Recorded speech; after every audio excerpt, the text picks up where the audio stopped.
What's up, everybody? Welcome back to DURANT Sports. The Thunder took care of the Spurs on their home court in 6 games to move on to the Western Conference Finals and face off against the Golden State Warriors. But before we get into some of that game, it could mark the end of one of the greatest players of all time, Tim Duncan, and the rest of the Spurs' big three. Duncan and Ginobili have gotten up there in age. Duncan is going to be 40 next year. He's played for the Spurs for 19 seasons. Whoa. Take a look at just for those, because for some reason, you know, Bill Simmons wrote in his book of basketball years ago saying, if I told you Tim Duncan's one of the greatest power forwards of all time, one of the greatest players, what would you say? Most people laughed it off because they didn't realize, look at his trophy cabinet. He surpasses Kobe he matches him in championships, surpasses him in MVPs. Of course, Jordan is just off the goddamn chart. And LeBron, too. LeBron's obviously going to get some more trophies of some, I would think, at some point in his career. But there's an argument. There's absolutely an argument for Duncan being the greatest player of all time, but people never, it's Kobe, it's MJ, it's this, it's that. There's an argument for it. The Spurs' big three, hands down the greatest big three of all time. There's actually not even a debate about it. They have won the most regular season games. They've won the most playoff games. They also played together the longest, but Duncan and Pop 5 championships. Duncan, Pop, Ginobili, Parker, the quadrupod. Quadrupod. Is there an argument to be made that Tim Duncan is the best team player of all time? I think he is the best team player of all time. So that is that's your opinion. But is there an argument? Would that be something that people would agree with? From what I've seen in my small but yet significant basketball knowledge and tenure and watching the sport, I see him be so useful when it comes to the Spurs, and I see him even see last night they utilized him to try and drag something out of that game, and it was because of his 19 points, I believe, that they were able to remain somewhat amidst OKC with their run at the end. But he just seems to utilize everyone around him in a certain way. He's obviously a great impact player when you have him in and around the paint, but he just seems to me as he is the team player.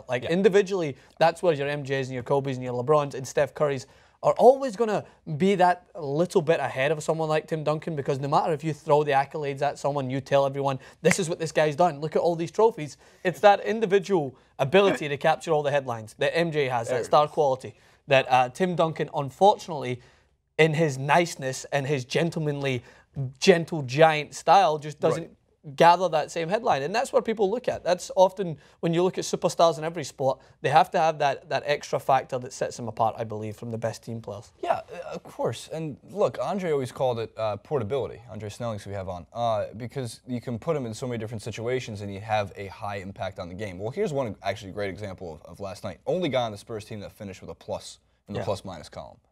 Played 35 minutes. And look, towards the end of the game, he kept looking over towards Pop. Pop kept looking over towards him. The commentators kept saying, you know, are they going to bring out Tim Duncan in this last 30 seconds so the crowd can give him a sending off?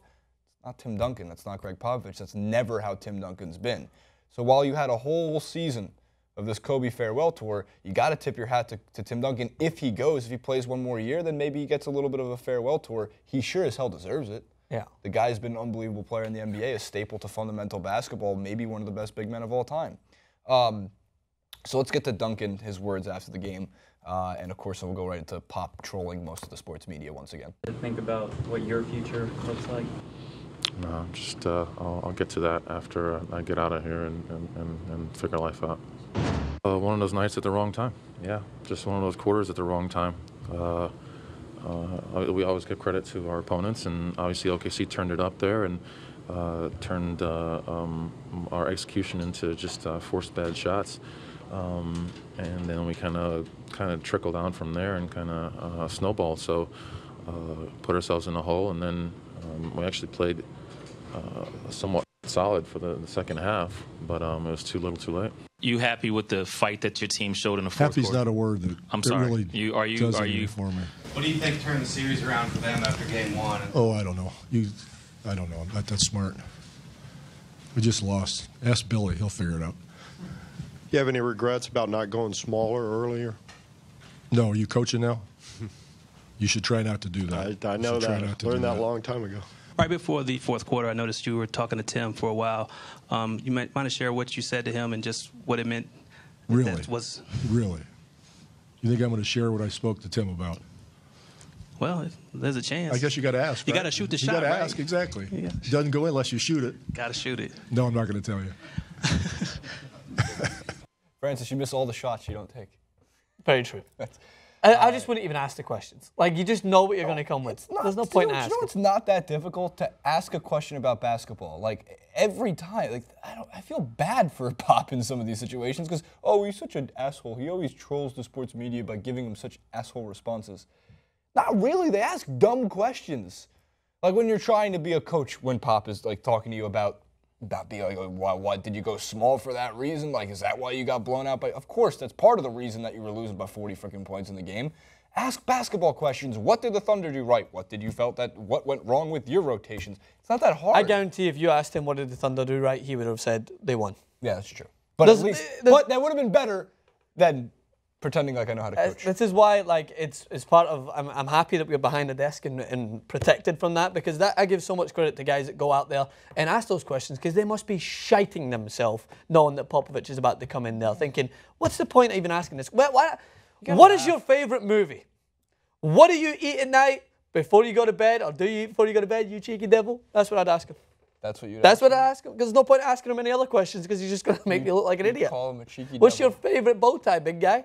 I don't think he wears bow ties, Francis. This is America, where we don't wear bow ties. Or what about the main TNT analyst that rocks the best bow ties? Kenny, no, Ernie Johnson, right? There you Ernie go. Johnson rocks the bow tie. Of course he does. And Bill NYE. And Bill NYE. Inside joke. Bill Nye. Dumb Idiot. All right, what did the Thunder do right to win that game? Well, it was pretty amazing. It's pretty amazing what happens when the role players really, really step up. Yes, Kevin Durant and Russell Westbrook govern that team. It's pretty obvious. And they're going to combine game after game for somewhere between 50 and 65 points, for 20-ish assists, for 20, 25-ish rebounds, and they're going to fill the stat sheet time after time after time. But if not for Andre Roberson absolutely playing the best game of his life, Steven Adams with terrific offense and defense, Enes Kanter played defense in that game. I'm speechless. I'm absolutely speechless. Even more speechless is Dion Waiters played defense in that game. Dion Waiters did something off the ball. I've never seen it happen before. No, but the credit is absolutely due to this Thunders team. It's their 4th conference finals appearance in the last 6 years. And it kind of showed back. The Ringer Simmons newsletter was talking about how people forget the Thunder in 2013 and 2014, top 5 in net defense. Like, they're one of the better defensive teams in the league. And they're accustomed to being in this final situation. Now, yeah, the Spurs, enormous letdown. And it kind of proves Ben Mankiewicz's point. Maybe, I don't agree, but maybe the regular season doesn't mean anything. Maybe it's completely useless. Because when you got 67 wins, you're supposed to go on to the Western Conference Finals. You should win the on paper, you have the best team outside of the Spurs. On paper, you have the best team outside the Warriors. Technically, on paper, you have the same team as the Warriors, at least according to every analytic. So, credit to the Thunder, credit to Billy Donovan, credit for getting the role players, credit for playing the guys that normally don't play great defense, but having them play great defense. And if I'm the Warriors, yeah, you're sure as hell the Thunder can beat them. Yeah. I don't think they will, but they can.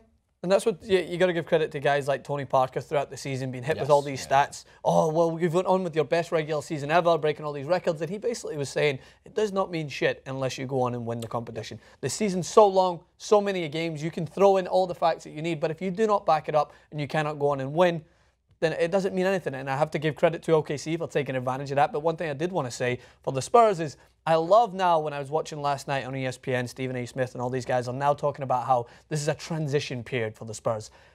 Rewind a month ago, and this is the best team, the greatest chance of beating Golden State this year is the San Antonio Spurs. They've added LaMarcus Aldridge. They're now phenomenal. But this is just, it identifies why the media just loves to go along with trends that they think will capture headlines. Tell the truth. The Spurs, yes, they had a fantastic season this year. Could it be the fact that the West is not as, I would say, stacked outside of OKC, the Spurs, and Golden State, as everyone likes to state it is? Or could it be that they just added, it was great coaching from Popovich to bring in someone like LaMarcus Aldridge, but it doesn't mean anything when it comes down to those final games if you don't go in and win the championship. Regular season records, as proven from teams like OKC, doesn't matter if they go on to pursue the Western Conference Finals. So I don't think it's as drastic a case as they're talking about. They still have great players there that are going to add to their firepower going forward. I mean, Tony Parker looked a step I would say, behind most players towards the end.